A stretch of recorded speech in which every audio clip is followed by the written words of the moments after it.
Bienvenidos a este su espacio, Conversaciones Saludables.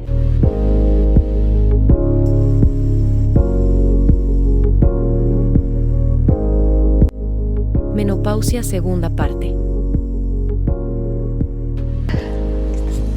Pues bien, fíjate, ¿cómo pues, me traté? A ver, Ajá. fíjate.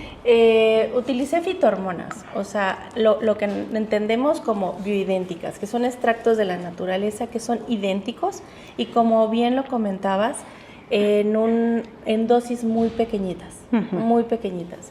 Hay muchas opciones, hay sprays, hay cremas, incluso hay implantes, ¿no? Pero yo creo más en el abordaje amable, en microdosis, porque cuando metes de golpe que un implante, que son cargas brutales y es otro desajuste, o sea, vas para abajo y te dan un subidón que no necesariamente se siente bien, no necesariamente. Entonces lo hice, claro, sí, tomé un poquito de triptofano, algunos precursores para dormir porque estaba muy agotada. Sí, pero lo ¿qué podemos crees? usar muy bien. Restauré con progesterona bioidéntica en las noches. También empecé con microdosis, era una dosis de 200 miligramos en la noche. Sí, son micros. Así en cremita y todo, y bien. O sea, claro, retomé sí me deprimió un poco. O sea, me dije, ¿qué está pasando? Porque además, pues yo me sentía todavía como en una etapa biológica suficiente como para no estar ahí todavía. Yo te estoy hablando de que tenía 43 cuando me quitaron, ahorita tengo 46.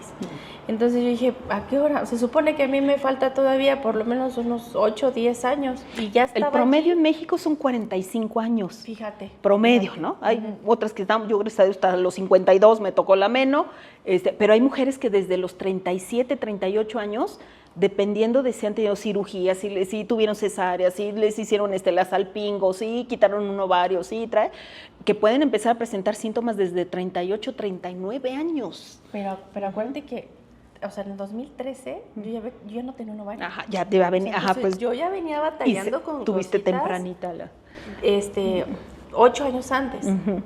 Y fíjate que a mí yo no sé, pero creo que el abordaje que yo he tenido en consulta sí es como de 50 para arriba.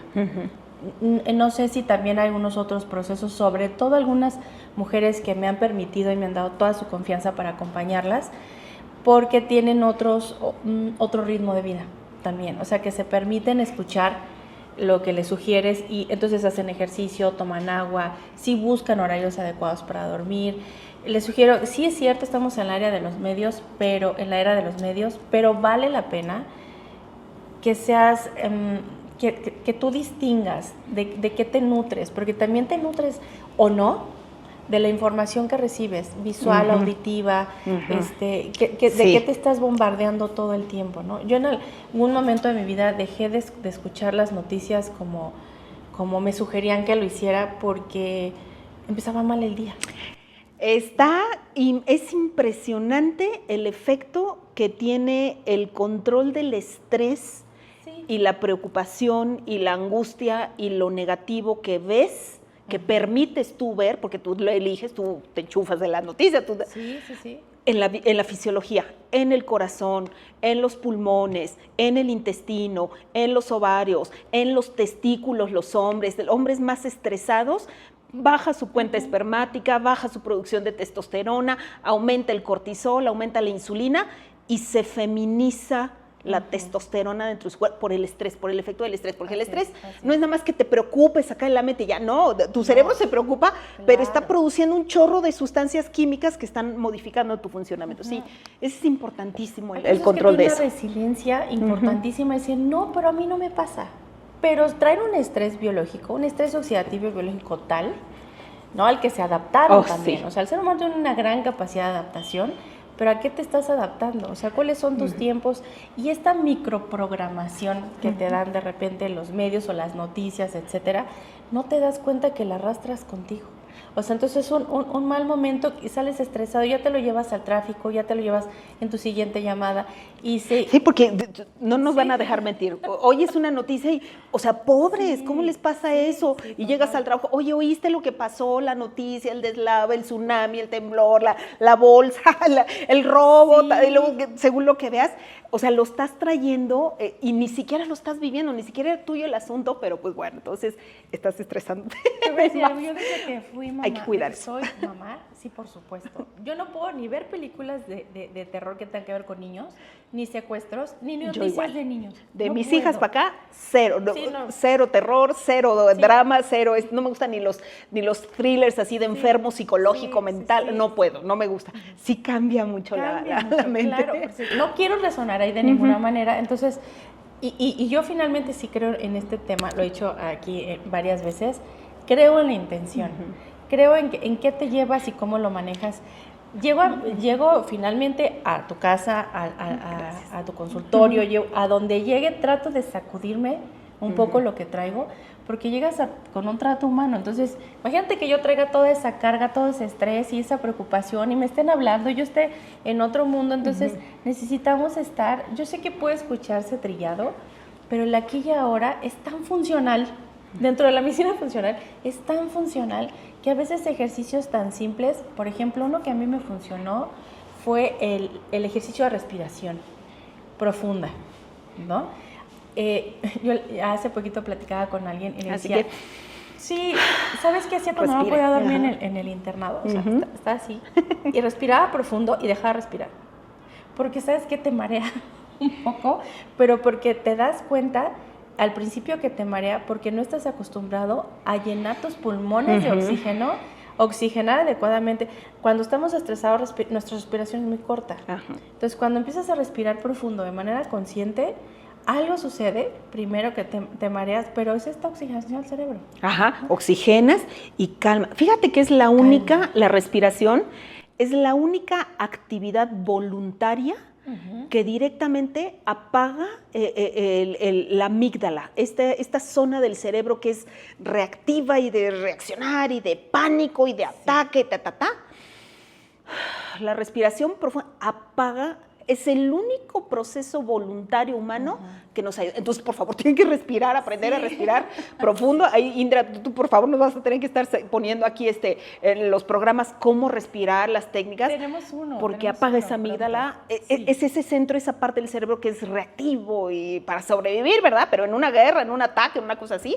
Pero aquí estamos sobreviviendo, esa amígdala está muy, muy activa, ese centro cerebral está muy activo y mandando señales electroquímicas al resto del cuerpo, porque tienes que pagar la renta, porque ya no tiene trabajo el esposo, porque está la agresividad, porque está la violencia, porque está la contaminación, porque tengo que trabajar. Entonces está este centro cerebral muy encendido, pero produciendo sus corrientes eléctricas y su neuroquímica que te está afectando el corazón, te está afectando las venas, te está afectando las hormonas, los ovarios, la piel, el intestino, todo, ¿no? Todo, así. Todo. Hay algo creo que me parece importante mencionarte que hablaste de la amígdala, también tiene la posibilidad de estimular, si contienes la respiración, te dice, respiras profundo, contienes la respiración y exhalas largo, un poquito más largo, por ejemplo, ¿no? Inhalo en 6, sostengo 6 y exhalo en 8 tiempos. Estimulamos la pituitaria. Para producir todo lo que se produce aquí. Es el centro que hay un chorro de proteínas hormonales que salen de la pituitaria para controlar el resto del cuerpo. Señales, sí, claro.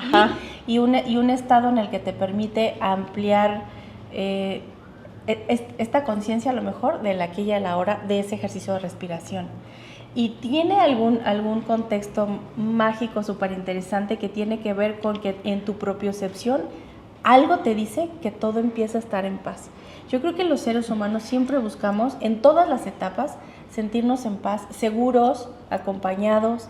Entonces, si la respiración es una forma de estar ahí, vuelves a tener una contención de acompañamiento mínimo de ti para ti. Creo que en estas etapas... Como tipo suspiro. Es más largo el sacar que el meter el aire. Metes profundo, pero largo en sacar. Sí. Es delicioso. Ajá. Es más, es bien importante. Es uno de los elementos, de hecho, el control del estrés con respiración, con meditación, oración, lo que tú quieras, grounding, conectarte con la naturaleza, todas estas actividades, pero la respiración es la primera, es uno de los pilares de la salud. Si no tienes bien controlado esto, así comas muy sano, así hagas ejercicio, así no te enfermes de nada, pero no estás controlando tu nivel de estrés, no estás en salud completa. Entonces, y la respiración, como lo dices, es el centro. Entonces, ese es uno, anótenselo por ahí, ese es uno de los grandes pilares de la salud, tu control de tu estrés mediante respiración, meditación, oración, relajación, risa. Mil veces vete a ver una película de risa que una noticia amarillista de tragedias mundiales. Cámbialo y vas a ver cómo en cuestión de unos 4 o 5 días tu cerebro, tu estado de ánimo, tu salud empieza a mejorar. Sí. Padrísimo eso. La carcajada también, o sea, la risa, la respiración, la carcajada genera endorfinas en el momento. Sí. O sea, y son antiinflamatorias, también inhiben la hormona antidiurética, hasta líquidos eliminas. Solo por el hecho de respirar, de estar un segundo contigo respirando, porque ¿sabes cuánto tiempo te puede quitar? Hay personas que no sabes, desde que se inventaron los pretextos, sí. Pero es que no tengo tiempo de comer bien, no tengo tiempo de hacer ejercicio, el tiempo es tuyo, te pertenece, tú haz esos espacios para ti, porque además inviertes un poco de tiempo que no te cuesta nada y después no tienes que estar invirtiendo en un sinfín de productos que además luego ni siquiera te hacen la diferencia. Ajá. Sí. Y de hecho vas a necesitar menos ayudas externas en la medida que tú mejoras estos empleos. Fíjate, quería yo mencionar antes de que se nos acabe el tiempo porque se nos está yendo un chorro y es bien interesante de platicar siempre. Las hormonas es un tema muy importante saber escoger. Como tú dices, en menopausia manejamos varias cosas desde el punto de vista que ayude a nuestras hormonas a nivelarse. Lo primero es medir tus hormonas, saber cuáles son las que se te están cayendo y cuáles están bien, porque cambia mucho. A muchas mujeres les fallan unas, otras todas, otras casi ninguna. Entonces, primero, en la medida de lo posible tienes que ver a tu doctora para que te diga qué análisis de perfil hormonal necesitas hacerte. Entonces, necesitas medir tanto tus hormonas de tu cerebro que controlan a tus ovarios y a tus adrenales, como la respuesta de los ovarios y las adrenales. Y en los hombres, los testículos, esas hormonas de respuesta testicular. Pero tienes que medir los dos niveles, desde el comando central que regula esta falla hormonal y luego la respuesta de tus ovarios o testículos y tus adrenales, que son lo que te da el perfil hormonal. O sea, mides estas dos áreas. Primer punto. Ya encontrando, dependiendo de lo que tengas ahí, tenemos muchas alternativas padres naturales, naturales en sentido que existan esas moléculas en la naturaleza. En la medida que tú utilizas una hormona sintética, un compuesto vegetal pero medio modificado y ya no existe en la naturaleza, ya es químico, vas a necesitar más dosis porque no es idéntico a lo que utilizas, pero en esa más dosis te expones los senos, el útero a proliferación que no debiera de estar. Entonces tienes que tratar de usar fitoestrógenos, que son compuestos vegetales, algunos son como pigmentos, son como aceites aromáticos, son diferentes compuestos que le dan protección a las frutas y verduras, se extraen, se concentran y lo podemos usar. La soya, hay fitoestrógenos de la linaza, hay fitoestrógenos de frijol, hay diferentes compuestos de hierbas, del cohosh negro, concentrados, pero que existen en la naturaleza. Esa es una opción. Lo usamos cuando son menopausias más o menos suave o cuando estás todavía, no llegas a la menopausia, pero ya empiezas a tener desajustes hormonales, irregularidad menstrual, ya empiezas a tener ciertos síntomas, estás acercándote a los 45 años, si te han operado de matriz o varios previos, en tus años previos reproductivos, es probable que puedas empezar a utilizar este tipo de fitoestrógenos para que no sea tan fuerte la caída, fitoestrógenos. Luego, cuando ya te llega la menopausia, cuando son menopausias más severas, podemos utilizar, hay muchos tipos de hormonas bioidénticas, lo que tú decías. ¿Qué es eso? Pues son hormonas que algunas se extraen de vegetales, de la raíz del camote mexicano, del ñame silvestre, pero tienen que transformarse en laboratorio para que sean idénticas a la especie biológica humana. Por eso son bioidénticas, idénticas a la especie biológica, en este caso nosotras las humanas. porque hay hormonas bioidénticas de yegua, pero son de yegua, hay ciertos medicamentos que antes, pues bueno, eran los que había y eran los que y nosotros usamos en la clínica muchos porque no había gran desarrollo de las idénticas a las humanas. Entonces usábamos idénticas a las de la yegua, pero tienen sus detalles, no embonan totalmente bioquímicamente con el cuerpo, tienes que usar más dosis para que pueda funcionar, pero al hígado no le sirve mucho eso, le cae pesado, al seno le cae mal, al recubrimiento del útero también le cae mal ese exceso hormonal. Pero bueno, son bioidénticas. Pero ahorita ya hay muchas hormonas pero requieren esa transformación porque los humanos no donamos nuestras hormonas, ¿no? De acuerdo. Las de yeguas se extraen de la orina de las yeguas. Hay granjas de yeguas, yeguas embarazadas, que producen estas hormonas en la orina, se recolecta, se purifica y eso es lo que usamos como parte de terapia hormonal. Pero mejor usar esas de yegua a las sintéticas. Totalmente. Hay otras que son totalmente sintéticas y que no existen en ningún ser vivo en esta tierra, pero son las más dañinas. Sí. Por eso había una idea de los años primeros 60, los años 60 es cuando empieza este boom de las terapias hormonales para las mujeres de esos años, pero eran sintéticas y bueno, estaba empezando el descubrimiento y por eso tuvieron un efecto muy negativo en el seno de muchas mujeres, en el útero de muchas mujeres, porque eran derrames, claro, afectación vascular, pero porque no eran idénticas a la especie biológica. Sí. Ahorita tienes que asegurarte que sean bioidénticas, idénticas a nuestra especie biológica humana. Entonces, eso es lo que usamos. Y bueno, hay desde estradiol, estriol, estrona, progesterona, testosterona, DEA, cortisol, hay varios y según se combinan, según tu análisis de sangre previo que te hiciste para irte equilibrando y según tus síntomas, porque hay mujeres que a lo mejor no cae tanto las hormonas, pero su cuerpo es muy sensible y entonces tiene síntomas clínicos, síntomas muy fuertes, pero en realidad la caída no es tan fuerte. Entonces, no es que necesites mucha dosis, es que con poquito, ya platicábamos al principio, que son dosis así de nanogramos, picogramos, una cosa microscópica, súper mini, pero con efecto súper potente para revitalizarte. Entonces, con tantito que utilices, te revitalizas. Y esa es la corriente moderna, usar lo menos posible de dosis, combinando con tu alimento, tu actividad, tu meditación, tu respiración, tu desintoxicación,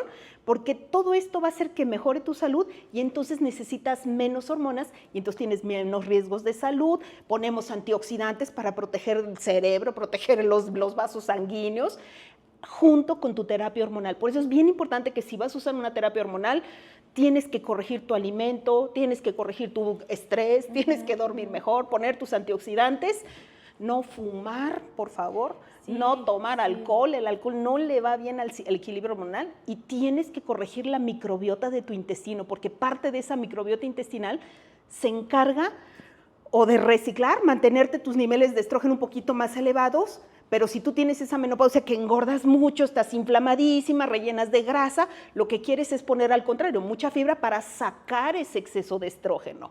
Entonces cambias tu dieta según tu necesidad hormonal. Entonces, pues es importantísimo, pero bioidénticas, por favor. Creo que es a mí lo que me gusta mucho en la medicina funcional, Giselle, porque es, corriges primero, todas es las áreas. Personalizado. Es, a ver, tráeme tu estudio, vamos a ver tú qué requerimiento tienes. No es así como, y yo entiendo, no critico los protocolos, siempre, sí un poco, porque a veces se lo dan a todo el mundo como si todos tuviéramos las mismas necesidades. Con la buena intención que decías, sí se puede.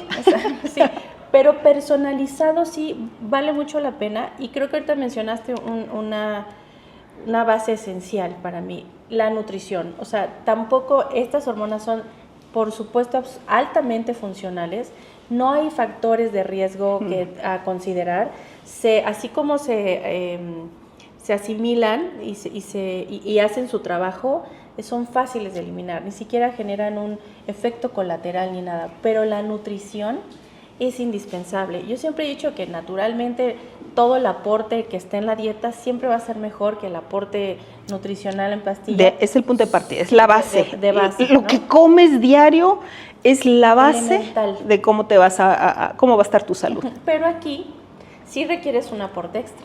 Ajá, sí. Y bueno, depende, incluso siendo más joven, si tienes una carga fuerte de ejercicio intelectual, etcétera, se vale, por supuesto, complementar la dieta, pero creo que en esta etapa de la que hemos estado hablando, en menopausia requieres un apoyo.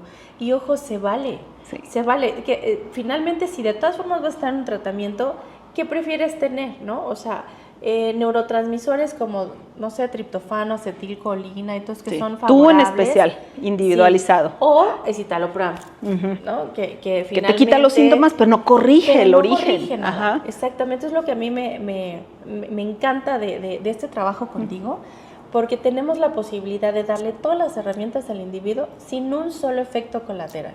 Y además prevenimos, porque además en esta etapa es importantísimo hacerlo de manera anticipada, porque entre más pronto inicies, entre más oportuno sea el tratamiento, mejores posibilidades tienes de disminuir factores de riesgo, ¿no?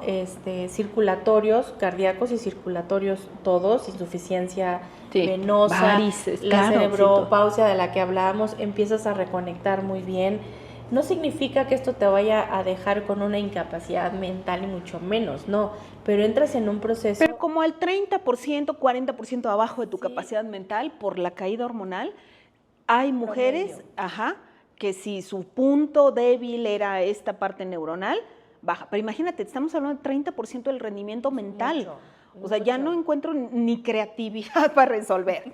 En otras les baja su densidad ósea 10, 15%, 20% de hueso y entonces te dejan un riesgo de que te fractures nada más de pisar.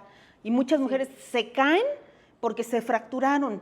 No al revés, no es de que se cayeron y por eso se rompieron el hueso, es porque pisé fuerte y ¡pum! Se truena mi hueso y por eso me caí. Sí. Entonces te va dejando vulnerable. El tejido cardíaco se va adelgazando la pared de los vasos sanguíneos, se hace igualmente porosa, así como el intestino, y entonces te viene se empieza a formar el coágulo, la placa de ateroma dentro de colesterol, calcio, glóbulos blancos, y pum, te tapa y te viene un derrame.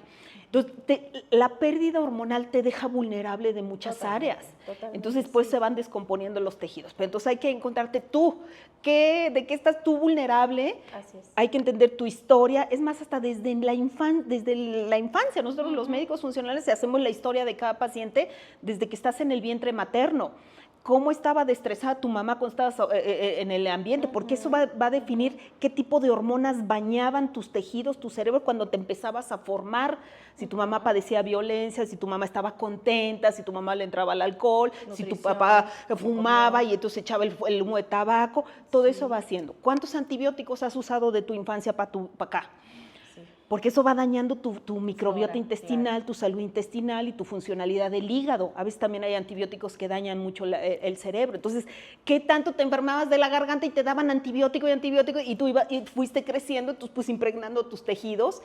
Y la meno es una época de crisis, donde le pagas lo que has hecho, donde hace crisis el cuerpo de todo lo que has pasado. Pues bueno, es un punto de cambio, ¿no? Los hombres, ya platicaremos luego, pero nada más para que se vayan enterando. Eso es en el siguiente.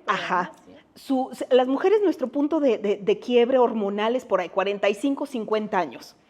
Los hombres son entre 50 y 60. En ellos es a veces no tan severo, no es una caída tan drástica de un año para otro como nosotras, pero en los hombres puede ser mucho más larga. Entonces, por eso tenemos hombres desde 35, 40 años ya con problema de disfunción eréctil, que eso es muy conocido por la industria de estos suplementos, de estos medicamentos para la erección, y puede durar la declinación, o sea, muchos años más, pero es como más suavecita. O sea, no es una caída drástica hormonal, pero es mucho más largo el proceso. Entonces, los hombres cuando están mal no son como las mujeres que lloramos y nos ponemos histéricas. Ellos se irritan. Sí. La irritabilidad masculina, intolerancia, refunfuñ, el viejo gruñón, panzoncito, así, quiere decir que en esa grasa su testosterona se está transformando en estrógeno. Pues, ¿desde cuándo empiezan a echar panza a los hombres? Pues sí, te encargo más o menos. Por ahí los 40 años, ¿no? Entonces ya empieza a haber un trastorno de su nivel hormonal, pero no es tan severo como el de nosotras, pues. De nosotras es más súbito, pero a veces dura menos, ¿no? Pero los hombres duran menos. Entonces también hay que cuidarlos, ¿no? Y el factor de riesgo también cardiovascular. Ajá. Que yo invito desde antes. Principal causa de muerte. Porque a veces, ¿verdad? Sí. O sea, es el más riesgoso. El más alto, yo creo. A mí me gustaría incluso que ahora sí cerráramos con los elementos más básicos, sobre todo los que trabajamos en común, que creo que pueden ayudar muchísimo. Ahorita que hablabas sobre la osteoporosis, bueno, a veces osteopenia antes, pero la gente jura que es irreversible. Claro, no vamos a regresar a los huesos que a lo mejor tenías a los 25 años, pero sí se puede revertir la descalcificación en la osteoporosis, sobre todo. ¿Con qué? Uy, mira, huesos es un tejido que cuando está vivo dentro de nuestro cuerpo tiene 25% de agua. Si no te estás hidratando bien, para empezar, ya la cuarta parte de tus huesos no está sano. Es un tejido que tiene 11 minerales, está hecho de 11 minerales diferentes. El más famoso es el calcio. Entonces sí, claro. Pero dentro de los minerales, si juntamos todos los minerales que forman el hueso, solo 30% de los minerales es calcio. El otro 70% de los minerales que forman el hueso no es calcio, es magnesio, fósforo, cloro, potasio, manganeso, hierro, fósforo.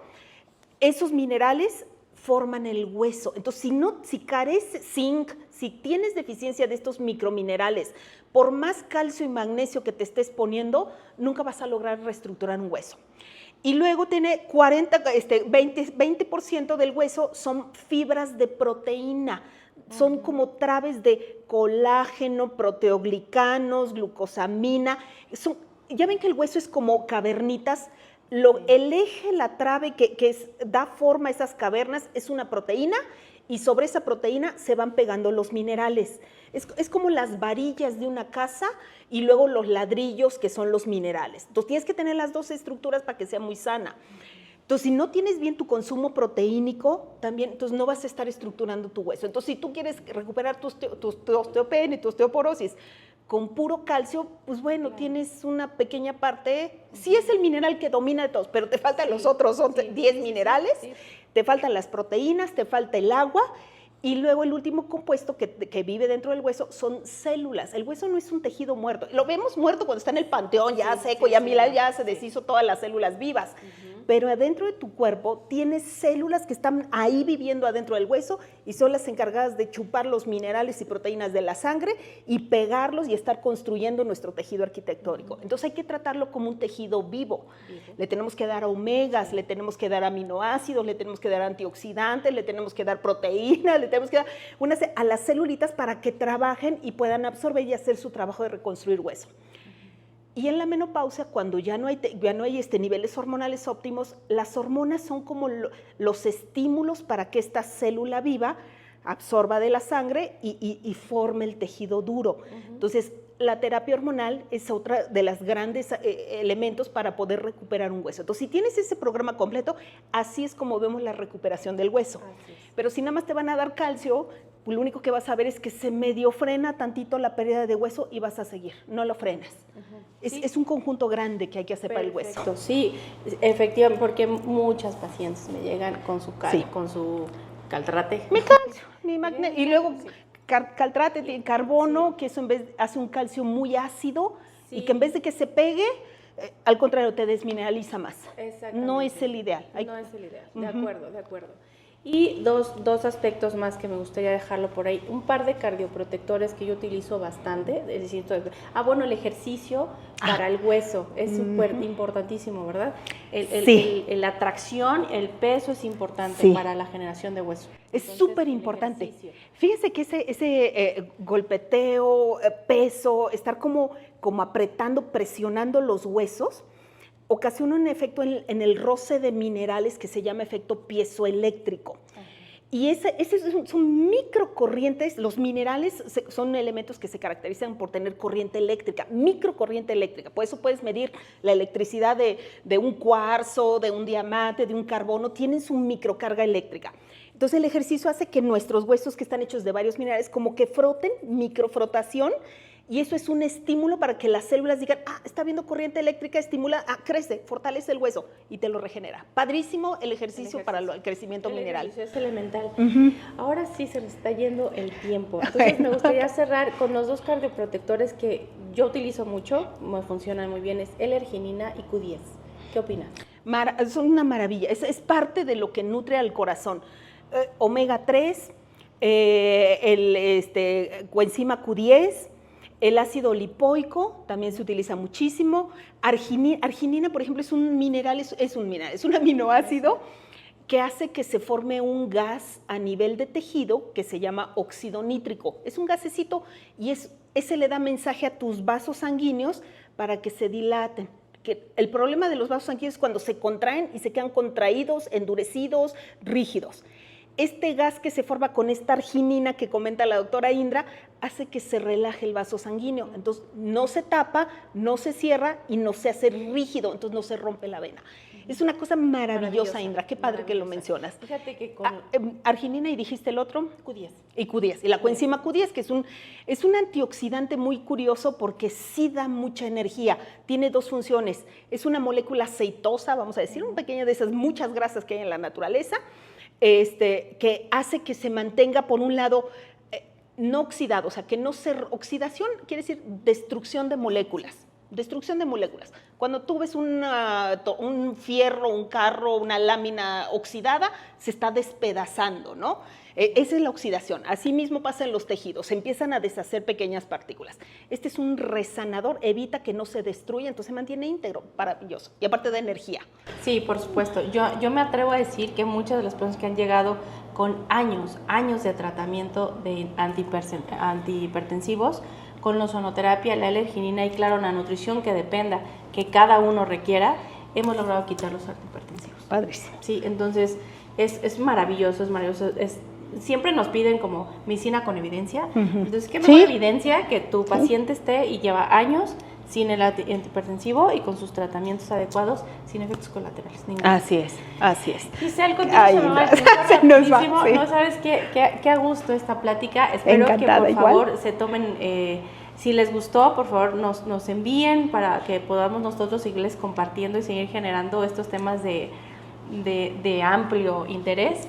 Y por hoy cerramos, pero vamos a invitar a Giselle para que hablemos ahora de la salud masculina. Padrísimo. Entonces, en el siguiente episodio les dejo aquí el tema para que nos acompañen y nos vemos pronto. Muchas gracias, Giselle, muchas gracias. Indra, muchas gracias. Hasta luego. Hasta luego.